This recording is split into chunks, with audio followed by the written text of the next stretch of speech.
They are the one-name legends of American music, artists we all know and generations have loved. Aretha, Sinatra, Elvis, Prince. And tonight, sadly, we add another name to that legendary pantheon, Dolly. Dolly Parton's nephew, Brian Seaver, announced her passing today on social media. Dolly opened doors not just for me, but for her entire family to reach the potential we didn't even know was possible. Dolly also opened doors for generations of singers, songwriters, musicians, and dreamers from every walk of life and across every continent. By her example, we believed that anything was possible. She never saw a door she couldn't open, and the doors she opened made and changed history. Tributes are pouring in tonight from fans, admirers, and fellow artists. Reba McEntire remembered her friend, saying, quote, "There will never, ever be another you."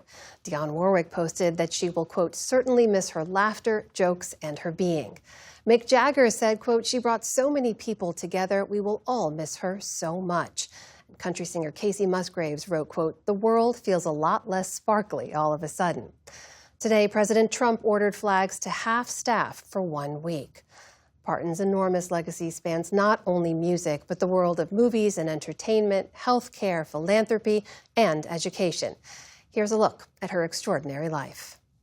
Working 9 to 5, what a way to make a living, barely getting by. It's all taking and no giving. From country music star, welcome, Miss Dolly Parton. To national treasure. Dolly Parton's 7-decade career brought her international acclaim and unadulterated adoration. From fans drawn to her music, her unparalleled charisma, and her trademark wit. If you could tell teenagers of America today one thing, whether it be advice or something of support, what would it be? I would say, act like it's raining every day and wear your rubbers. Born in 1946, the fourth of 12 children, Parton grew up in a one-room cabin in the Smoky Mountains of East Tennessee.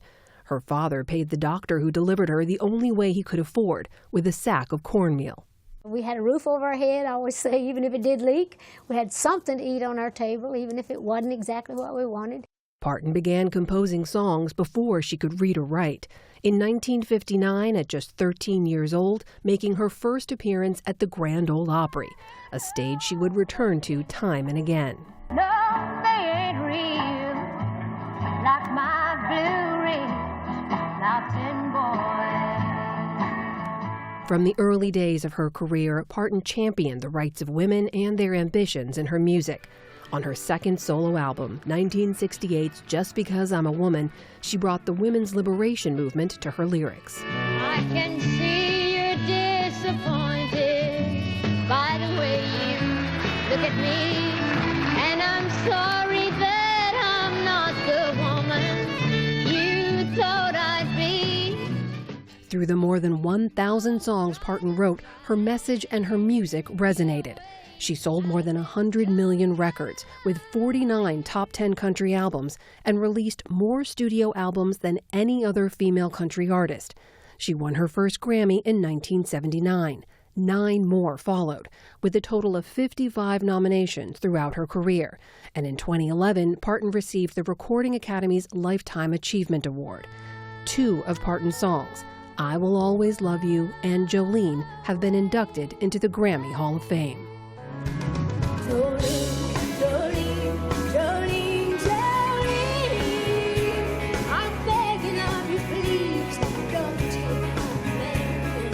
In 1980, she made her big screen debut, alongside Jane Fonda and Lily Tomlin in the hit comedy 9 to 5.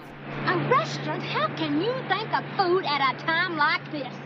In a male-dominated industry, Parton was larger than life and unapologetic, speaking openly about her cosmetic surgery and navigating the industry as a woman, including with Judy Woodruff in 2020.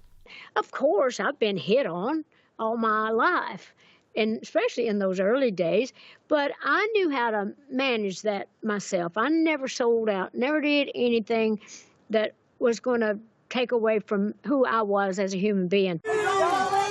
Rivaling her cultural impact through music, her social impact through philanthropy. In the early days of the COVID pandemic, Parton's $1 million contribution to Vanderbilt University's coronavirus research helped to develop the promising Moderna vaccine.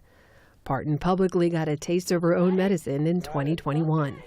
That didn't hurt. Just stung a little bit, but that was from the alcohol pad, I think.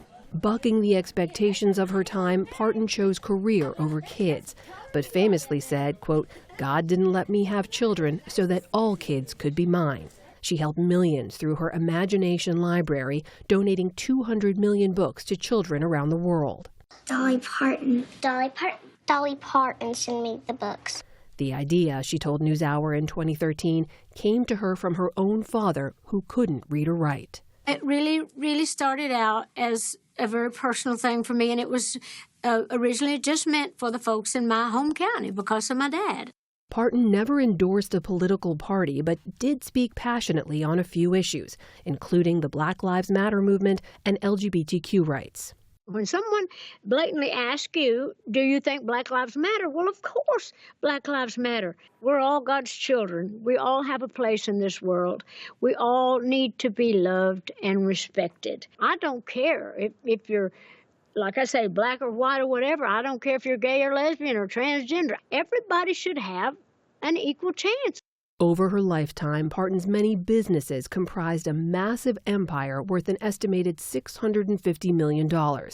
An early entrepreneur, 20-year-old Parton first established a publishing company in 1966, helping her retain her own publishing rights over the years. In 1985, she co-founded Sand Dollar Productions for film and TV projects. This is the season for Dollywood.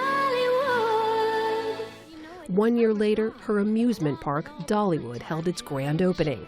Just minutes from her hometown, But the best thing about this memory is you can relive it. now welcoming more than 3 million visitors a year. The accountants and lawyers I had at the time thought it was a big mistake, and I said, I'm doing it anyway. So needless to say, I did not keep those lawyers and those accountants. Despite her very public persona, the Queen of Country was notoriously private about her husband of 60 years, Carl Dean. You know there are people to this day who do not believe your husband, Carl Dean, actually exists. I know that. They do. They think that I just made him up. Some say I'm having a relationship with my girlfriend, Judy. We've just had a great friendship. But we have been married. My husband just does not want to be in the spotlight. After Dean's death in 2025, Parton wrote, quote, "Like all great love stories, they never end," dedicating a new song, If You Hadn't Been There, to the man she called the star of her life story. I wouldn't be here if you hadn't been there. From small-town girl to global icon, Parton earned single-name status and a legion of devoted Dolly fans, leaving behind a catalog of incomparable hits, a legacy of generosity, and a shining example of a life well lived. I want to live young. I want to think young. I want to do young. I want to always be important. I want to be useful. And as I've often said, I would much rather wear out than to rust out. Dolly Parton was 80 years old. Well, for more on her remarkable life, the PBS documentary Dolly Parton, Here I Am, is streaming now at pbs.org and on the PBS app. It's airing again this Thursday on your local PBS station. Check your local listings.